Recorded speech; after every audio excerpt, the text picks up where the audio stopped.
Et on se retrouve donc pour cette revue de presse de l'économie.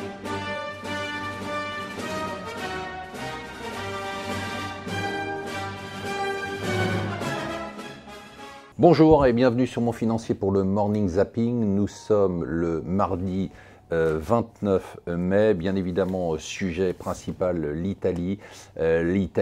Donc nomination d'un Premier ministre, un président du Conseil de transition, un président du Conseil qui est un économiste et qui va donc avoir pour vocation de faire la transition jusqu'aux élections, donc des élections qu'on devrait avoir au mois de septembre. Alors ce qui est intéressant, c'est qu'on voit qu'il y a un changement de paradigme, un changement de théorie pour les investisseurs. Les investisseurs pensaient que les actions américaines allaient s'essouffler, on était à des niveaux records, je le pensais aussi, et que le relais allait être pris par les actions européennes avec une économie qui allait prendre le relais de la croissance.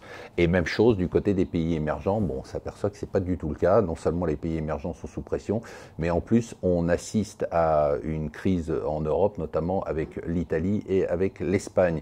La Turquie, ça va un peu mieux. Elle a boosté ses taux d'intérêt, ça a fait remonter un peu la livre, mais ça ne durera pas longtemps. En France, on a quand même des soucis avec le journal Le Point qui a titré sur Erdogan, le dictateur, et donc qui est sous pression et menacé.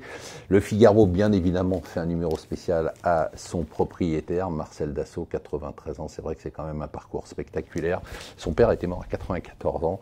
Et la Cour des comptes qui nous annonce que les fraudes à la sécurité sociale vont avoisiner les 2 milliards d'euros. Bon, no comment là-dessus. Voilà, je vous souhaite une excellente journée.